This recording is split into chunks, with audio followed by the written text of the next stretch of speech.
Olá pessoal, tudo bem? Meu nome é William Tonelli, sou bacharel em administração e vamos trabalhar a disciplina Ferramentas da Qualidade. Estou honrado em tê-los aqui no curso Assistente de Controle da Qualidade. Esperamos de vocês muita dedicação, empenho, disciplina, para que possamos estudar e verificar os conceitos relacionados às ferramentas da qualidade.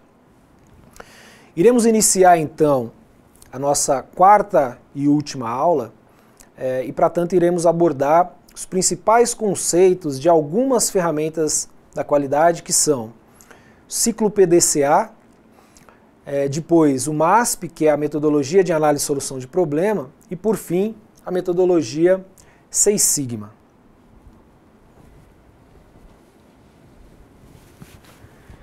Ciclo PDCA. O ciclo PDCA trata-se de uma ferramenta de gestão muito conhecida e difundida nos últimos anos na administração geral. De forma ampla, ela visa controlar e melhorar os processos e produtos de forma contínua, visto que atua como um processo que não possui intervalos nem interrupções. Uma curiosidade sobre o ciclo PDCA é que ela também pode ser conhecida como ciclo de Deming, ou ciclo de Stewart.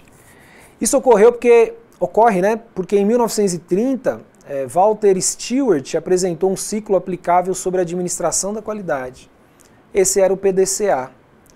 E foi somente lá, ao longo dos anos, na década de 1950, que William Deming, em suas palestras no Japão, acabou difundindo esse ciclo PDCA e esse se tornou amplamente conhecido ao redor do mundo.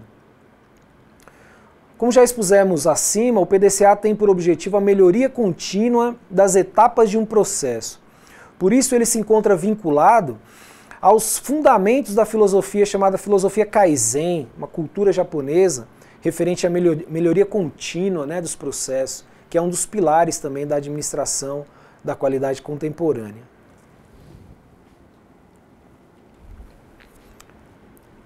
Vejam bem, vamos falar um pouquinho sobre as etapas. O ciclo PDCA é composto de etapas. Vamos tentar estruturar um pouco de forma mais profunda cada uma das etapas do ciclo. A primeira etapa é a P, do inglês plan, traduzido planejamento. Nessa primeira etapa do ciclo PDCA, nós devemos estabelecer um plano com base nas diretrizes da empresa, estabelecendo também objetivos, os caminhos, os meios a serem seguidos. Depois de feita a identificação e correção dos problemas encontrados, através de uma ação corretiva eficiente. Nessa parte consta os itens descritivos dos problemas, as questões que nós pretendemos responder, as predições dessa questão, palpite sobre algo, o desenvolvimento de um plano de ação. É um plano de ação, lembra que é planejamento? A segunda etapa é o D, do inglês do, traduzindo executar. Significa colocar o planejamento em prática. Na primeira etapa nós não fizemos um planejamento? Muito bem, agora vamos colocar em prática. Isso é, executar esse planejamento, executar esse plano de ação previamente elaborado na etapa de planejamento do ciclo PDCA, de modo rigoroso, de acordo com todos aqueles itens que foram estabelecidos. E conduzir o plano da melhor forma possível, as suas mudanças nos processos, as observações sobre o mesmo. Devem ser coletados também os dados para verificação do processo para a próxima etapa do ciclo, que é a terceira etapa, a etapa C, do inglês check, traduzindo checagem ou verificação. Ela é a terceira etapa do ciclo PDCA. Nela, nós devemos avaliar o que foi feito durante a etapa de execução. Então, recapitulando, planejamos, fizemos o plano de ação, executamos, agora vamos verificar, checar o planejamento, fazendo comparações, identificando as diferenças entre o planejado e o realizado. Devemos verificar o que foi aprendido durante a execução desse plano, comparando esses resultados, feitos na etapa principalmente de planejamento. Sendo assim, dessa forma nós vamos conseguir observar se foram alcançados os objetivos ou não, verificação daqueles padrões de qualidade.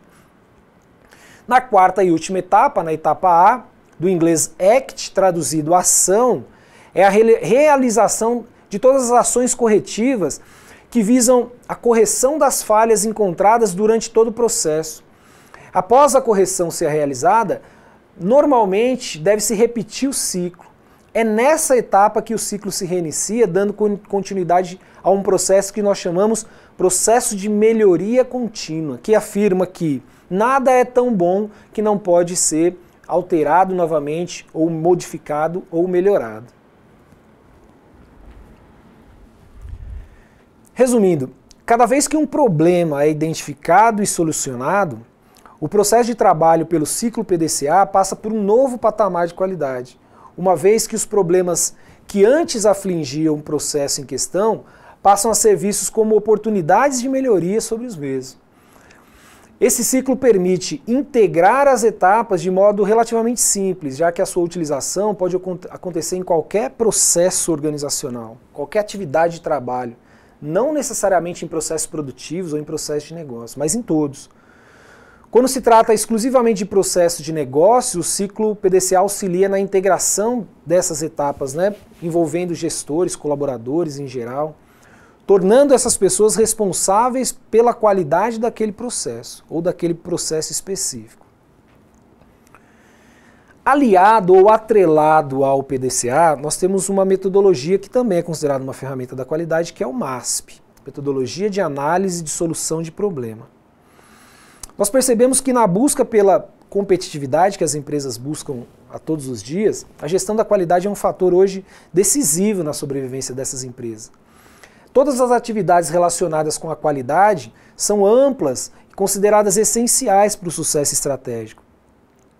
Elas estão associadas à percepção de excelência no serviço, por isso é necessário uma gestão de base, e com base em fatos e dados que possam analisar e solucionar os problemas existentes nas organizações.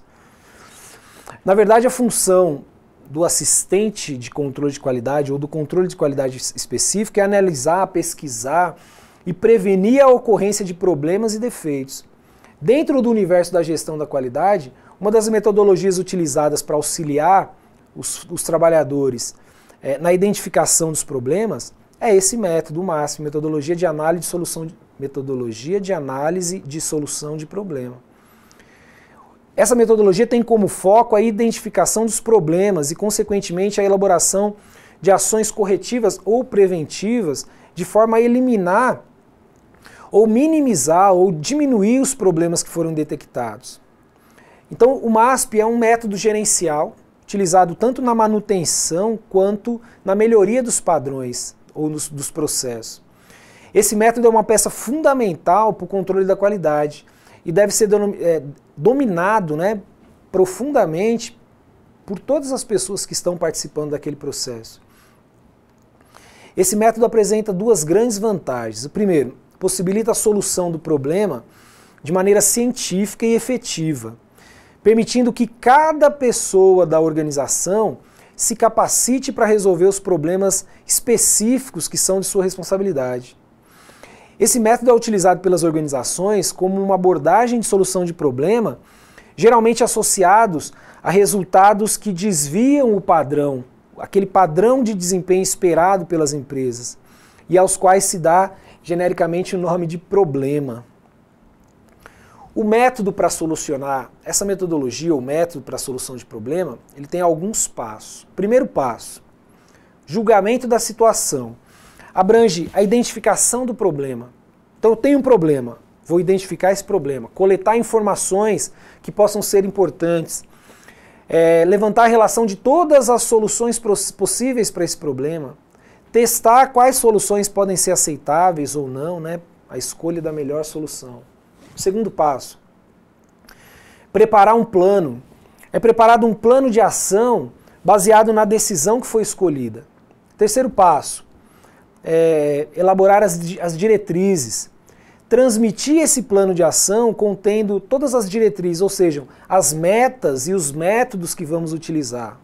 O quarto passo, supervisão da ação planejada, verificando se as operações se processam em conformidade com aquilo que foi planejado. e se são feitas alterações que venham a ser requeridas por mudança, né, da situação existente. Os sistemas administrativos atuais têm um foco no cliente, e os empregados participam das discussões do problema interagindo com seus superiores hierárquicos. Uma empresa não pode se dar ao luxo de perder as ideias de seus funcionários apenas porque eles não estão em níveis gerenciais, né, níveis estratégicos gerenciais. Os trabalhadores participam das decisões administrativas, isso é, administram participativamente a empresa. Cabe à gerência treinar esses trabalhadores, operadores, supervisores, dentro dessas exigências mínimas para transformar cada um deles em solucionadores de problema. Os trabalhadores hoje são solucionadores de problema. As pessoas que pretendem resolver problemas, sejam operadores, supervisores, gerentes, qualquer tipo de trabalhador, devem ter alguma qualidade ou devem ser capacitados para tal. Se não tiver aquelas qualidades, devem ser capacitadas. Algumas dessas qualidades são importantes, né, para o processo de aplicação da metodologia de análise e solução de problema. Primeiro, conhecer esse processo. O que é a ferramenta, como ela funciona. Segundo, conhecer as ferramentas que a aplicação do MASP vai requerer. O MASP ele requer que eu utilize o gráfico de Pareto, folha de verificação, diagrama de causa e efeito, talvez o diagrama de correlação, plano de ação, outros tipos de grafo de controle. Também é importante ser capaz de ouvir ou conversar com os outros, interação, né, da equipe, ser capaz de considerar o ponto de vista das outras pessoas. A exigência de conhecer a ferramenta que cada tarefa do MASP geralmente requer é muito importante. As decisões, porque é muito importante, porque essas decisões não são tomadas apenas com base na intuição, na experiência do participante, mas na metodologia em si.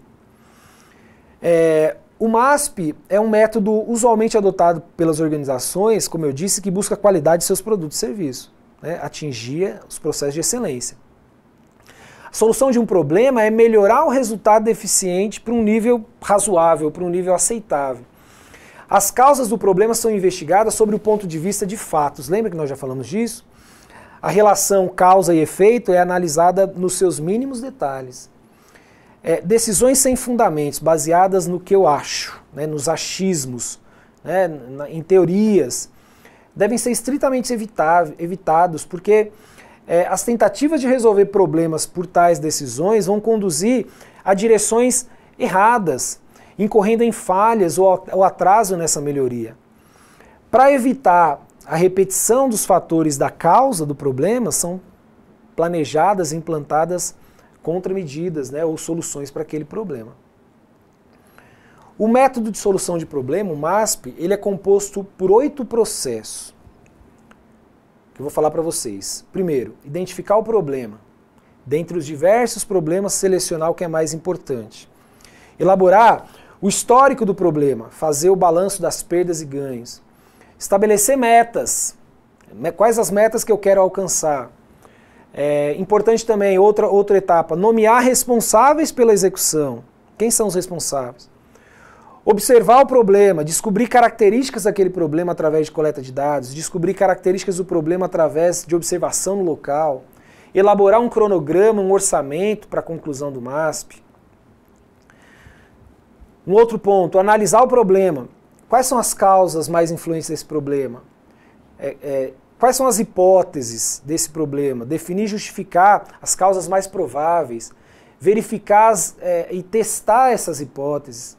Elaborar contramedidas das causas fundamentais, testar se essa contramedida vai bloquear o problema, averiguar possíveis efeitos colaterais, elaborar planos de ação, elaborar possíveis efeitos colaterais que possam surgir. Um outro ponto, elaborar plano de ação, definir a estratégia da ação, elaborar o planejamento, lá o plano de ação que nós já vimos, colocar em prática aquele plano de ação, executar o plano de ação, treinar as pessoas para que elas saibam utilizar a metodologia e aplicar a execução do planejamento.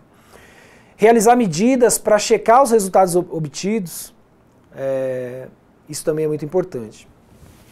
Verificar resultados do plano, comparar os resultados obtidos. Previsto era esse, realizado era esse. Está dentro do padrão aceitável, né? O que eu quero. Verificar o nível de bloqueio observado, ou seja, o grau de eficiência do plano de ação. Depois eu tenho que padronizar, definir, ocorreram mudanças, então eu tenho que definir que as mudanças devem ser incorporadas no procedimento, senão eu vou continuar fazendo errado, vou gerar o problema de novo. Tem que revisar esse padrão, comunicar às pessoas, treinar as pessoas, né, nessa nova forma de executar aquele processo. E por fim concluir a metodologia, elaborando um relatório, né, com os principais pontos que foram atingidos.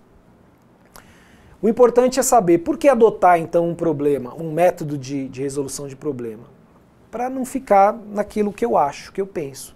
As organizações necessitam estabelecer uma metodologia de trabalho que as auxilie na escolha do problema a ser solucionado.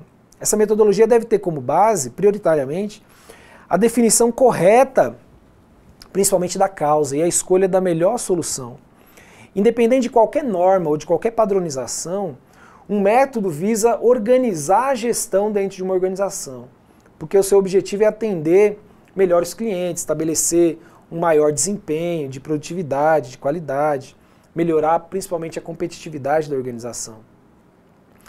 Do ponto de vista prático, um método auxilia na gestão dos problemas, evitando especulação. Lembra dos achismos a respeito daquele problema e a utilização de vários caminhos diferentes. Eu vou resolver esse problema, eu vou por esse caminho. Ele vai resolver esse problema, ele vai por aquele, né, de forma desordenada, sem nenhuma parametrização, sem nenhuma diretriz. O uso da metodologia de análise e solução de problema vai garantir uma abordagem lógica, uma abordagem estruturada na solução do problema. Entendendo como resolver esse problema, mediante o emprego de um processo por etapas, pode-se melhor avaliar e administrar o tempo a ser investido em uma solução. É importante sempre que seja usado uma linguagem e abordagem em comum, né? Uma linguagem comum para definir e equacionar os problemas em todos os níveis da organização, falar a mesma língua. O uso do método ele deve ser em equipe e deve haver consenso, né? Conforme os critérios de avaliação que vão ser estabelecidos. Uma das vantagens é a tratativa que recebe a priorização das soluções. Com isso, a equipe pode planejar as atividades, monitorar o seu desempenho, avaliar os resultados e tomar decisão a respeito do problema e da sua solução que seja de forma efetiva. Caso não seja suficiente, é possível a tomada de decisão para incluir novas atividades ou até mesmo fazer análise de hipóteses. Nós temos também alguns conceitos que são essenciais para a solução de problema. Mais do que seguir fielmente as etapas, né, padronizadas da metodologia, a equipe precisa ter em mente alguns conceitos, como por exemplo, a aplicação do requisito de controle de produto não conforme assegura que o cliente não vai sentir o efeito do problema em estudo. A análise dos problemas ou das não conformidades existentes, né, dentro de um determinado período, assegura que o requisito de ação corretiva é atendido. A correta definição do problema, com o estabelecimento dos limites de abrangência, vai garantir também a realização da análise do problema, sem aumentar as possibilidades de causas aplicáveis. A formação de equipe deve ser multidisciplinar. É importante isso para que o conhecimento e experiência e comprometimento existente seja utilizado para solucionar esse problema. Trabalhadores de vários locais conseguem enxergar a coisa de uma forma diferente. A contenção ou revisão é necessário para garantir condições de tempo necessário para a realização também da análise do problema. Não adianta querer resolver o problema de uma hora para outra, porque senão o meu foco não vai ser na resolução do problema. O meu foco vai ser em cima do problema. As técnicas de solução do problema devem ser escolhidas de forma compatível com a necessidade, o andamento das atividades, com a capacitação que aquelas pessoas tiveram. A definição das causas implica no teste de julgamento das hipóteses, tendo como base o conhecimento e a capacidade da equipe em executar, avaliar ou julgar aquele procedimento. Dentre as ações previstas, devem existir aquelas que vão ser destinadas a verificar, checar os resultados para permitir a tomada de decisão. E depois de uma análise crítica, né, que deve incluir que deve estar incluso lá no cronograma de atividades. Nós devemos também evitar a definição de ações, causas como falta de treinamento, ferramentas inadequadas para a execução daquele processo, porque isso tudo vai acabar causando problemas posteriores, né, nas definições dos nossos problemas. O que é importante também, é essencial, né, para ampliar o conhecimento desses trabalhadores, trazer capacitação para que esses trabalhadores consigam aplicar essas ferramentas. É recomendado especificar ao máximo, né, todas as soluções genéricas. Isso pode trazer um conforto para quem estiver aplicando também. Ao completar a implantação e verificação, é importante garantir a extensão do impacto de abrangência da solução que foi adotada. Toda a documentação do sistema de gestão da qualidade, bem como fluxograma, instrução de trabalho, manuais, devem ser mantidas atualizados, incluindo atividades que foram bem-sucedidas na análise. Lembra que eu falei? Houve mudança no procedimento, então vamos documentar de novo isso. Tudo o que foi aprendido deve ser registrado, né, de forma a criar um benchmark, a criar um modelo a ser seguido por outras pessoas que forem executar aquele processo. O reconhecimento da equipe é essencial para garantir o sucesso e a continuidade do trabalho. As pessoas querem e precisam de ser reconhecidas pelo seu trabalho. A redução ou a eliminação do problema vai implicar na definição de estabelecimento de melhoria contínua, processos de melhoria contínua. A comunicação ao cliente é importante para assegurar tratar de forma adequada e evitar tratá-lo, né, tratar o cliente de forma adequada, evitando assim novas reclamações por parte desses clientes. A adoção desses conceitos ou de um conjunto desses conceitos vai garantir que a equipe esteja apta a aplicar a metodologia e a caminhar para o sucesso da solução do problema. É essencial também que os membros da equipe, bem como o líder, o chefe, o supervisor, dominem a técnica de trabalho, né, a técnica de trabalho de grupo, de reuniões eficazes, porque muita coisa vai ter que ser discutida em conjunto. Um dos pontos vitais é a preparação prévia de algumas atividades para que possam ser discutidas pelo grupo. Uma lista preliminar de causas, né, pode ser vital a estimular a equipe a gerar novas propostas, novas ideias, realizar brainstorming. Assim também deve ser feito para outras etapas, não só para o início, para o meio ou para o fim, para todas. A reunião não deve ser realizada para que a equipe execute tudo a partir do zero. É importante também definir atribuições do membro da equipe. Devem ser definidas essas atribuições para que se realizem atividades-chave, sejam apresentadas na reunião seguinte, como planejada. Tudo que foi definido numa reunião, planejado numa reunião, deve ser apresentada numa outra reunião. O que foi feito, qual o andamento do cronograma. Os membros da equipe devem ser comprometidos e ter apoio para a execução dessas atividades que são selecionadas. A realização de atividades conjuntas vai apenas atrasar a realização de tarefas e aí a maioria das pessoas começa a se sentir como se estivesse perdendo tempo para a realização daquilo, como se aquilo não agregasse mais valor. A aprovação do planejamento realizado pelo grupo antes da implementação deve ser conduzida visando garantir os recursos e o apoio necessário para o sucesso desse empreendimento como um todo. A metodologia é tão importante, mas também é muito importante essa questão do reconhecimento da equipe. Uma das grandes preocupações com a continuidade das atividades em grupo é manter a motivação. O cara começa a trabalhar com a metodologia, se ele estiver desmotivado, ele vai parar. E aí, se ele parar, ele não vai resolver problema. É claro que o ser humano, ao se comprometer com as atividades de grupo, ele busca, claro, é óbvio, ter o reconhecimento. Todos nós trabalhadores nos esforçamos para deixar a sua marca, né, para serem lembrados pelo que fizeram. Isso implica no sucesso profissional também.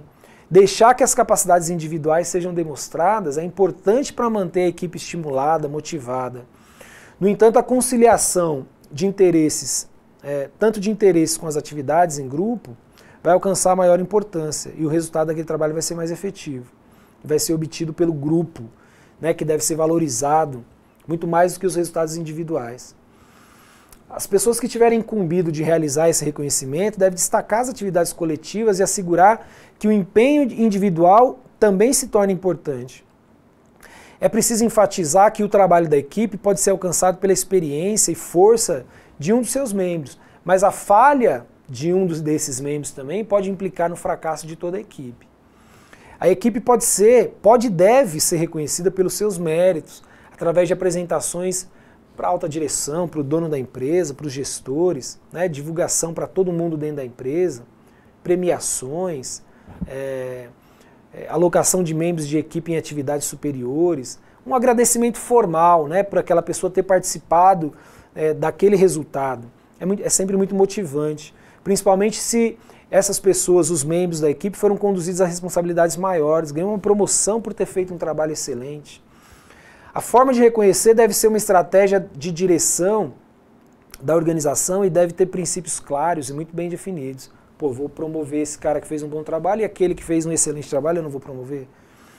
O respeito e reconhecimento de toda a organização, de que as diretrizes sejam cumpridas, garante o sucesso dessa atividade. Com o reconhecimento, visamos o crescimento profissional através de oportunidades que são mensuráveis, são tangíveis. Reconhecer também significa que a equipe fez um bom trabalho e merece um destaque. Se um problema prejudica a todos, então reconhecer aumenta ainda mais o valor do empenho de cada um. Não importa que seja a atribuição dessas pessoas resolver aquele problema ou não. A obtenção dos resultados deve ser reconhecida por reconhecimento. Por outro lado, o reconhecimento dos seus desdobramentos e consequências vai implicar no desenvolvimento de novas pessoas interessadas, né, e na continuidade desses programas dentro das organizações. O maior indicador de que o reconhecimento é importante na organização se deve ao interesse dos funcionários em participar ou não das atividades de solução de problema. Quanto mais interessado, mais sinais de sucesso nós vamos ter para a atividade. Então nós pudemos perceber, né, dentro de tudo isso, que o MASP ele pode ser utilizado para solucionar problemas de diversos aspectos de uma organização, nas mais diversas áreas. Sua utilização vai proporcionar às organizações um processo de gestão voltado para ações corretivas e preventivas, de forma a detectar qualquer tipo de problema e propor ações com foco, lembrando sempre na melhoria contínua, melhorar o processo continuamente. O que poderá tornar as empresas muito mais competitivas perante aos seus concorrentes. Considera-se que esse método deve ser disseminado como forma de melhoria de todos os processos em qualquer local, em qualquer empresa. Legal. Vamos falar um pouquinho do Seis Sigma. O Seis Sigma é uma estratégia gerencial, disciplinada, altamente quantitativa, estatística, que tem como objetivo aumentar expressivamente a performance e a lucratividade das empresas por meio da melhoria da qualidade de seus produtos e de seus processos, do aumento da satisfação de clientes, consumidores, entre outros. Essa filosofia ou essa metodologia, porque ela também é considerada uma metodologia de análise e solução de problema, nasceu na Motorola em 1987, na empresa Motorola em 1987, e foi difundida pela GE, né, a partir da divulgação feita por aquele que na época era o seu diretor, presidente executivo, CIO, chamado Jack Welch. E ele obteve, através dessa ferramenta, expressivos resultados financeiros, né, através da implantação dessa metodologia, com ganhos naquela época superiores a $1,5 bilhão em 1999. No Brasil, o interesse por essa metodologia Seis Sigma está crescendo a cada dia. Há alguns anos, as empresas cujas unidades de negócios no exterior estavam adotando esse programa também passaram a conhecer e utilizar essa metodologia. A pioneira na implantação do Seis Sigma como tecnologia nacional foi o grupo Brasmotor, Multibras e a Embraco, que em 99 e 2000 obteve mais de R$20 milhões em retorno a partir dos primeiros projetos de Seis Sigma que foram concluídos. Atualmente, várias outras empresas no país estão implementando a estratégia, né, e obtendo resultados financeiros muito interessantes, né, que superam o indicador de R$70 de ganho por real investido.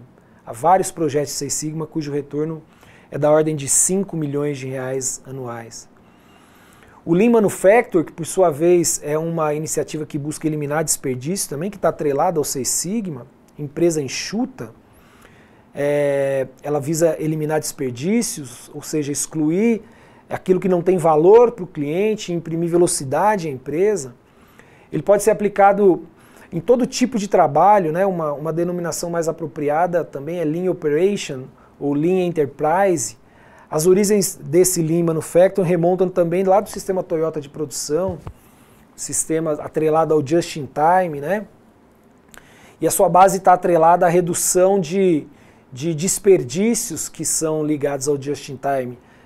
Redução de 7 tipos de desperdícios clássicos: defeito dos produtos, desperdício por excesso de produção, produzir demais, mercadorias desnecessárias, desperdício por estoque de mercadoria, à espera de processamento ou de consumo, processamento desnecessário, movimentação desnecessária, seja ela de produtos, de mercadoria ou de pessoas, espera de funcionários para ter um equipamento disponível para trabalhar ou por uma atividade anterior. O programa ele é resultante da interação entre o Six Sigma e o Lean Manufacturing, por meio de incorporação dos pontos fortes de cada um deles, né? E hoje já tem uma denominação Lean Six Sigma, que é uma estratégia um pouco mais abrangente, mais poderosa e mesmo assim ainda muito eficaz, né? Sendo que cada uma das partes individualmente contribui, né, para a solução dos tipos de problema relacionados à melhoria dos processos e dos produtos. Galera, chegamos então ao final da nossa 4ª e última aula. Peço mais uma vez que a partir de agora procurem lá realizar as atividades propostas, os fóruns específicos, interagindo com seus colegas de curso, com seus tutores. Prestem muita atenção também nas atividades dispostas lá no ambiente virtual de aprendizado. Eu espero ter contribuído, né, minimamente para o crescimento e aperfeiçoamento pessoal e profissional de vocês. Encontro vocês aí no ambiente virtual de aprendizagem em nossas próximas aulas. Bons estudos a todos, fiquem todos com Deus, um grande abraço.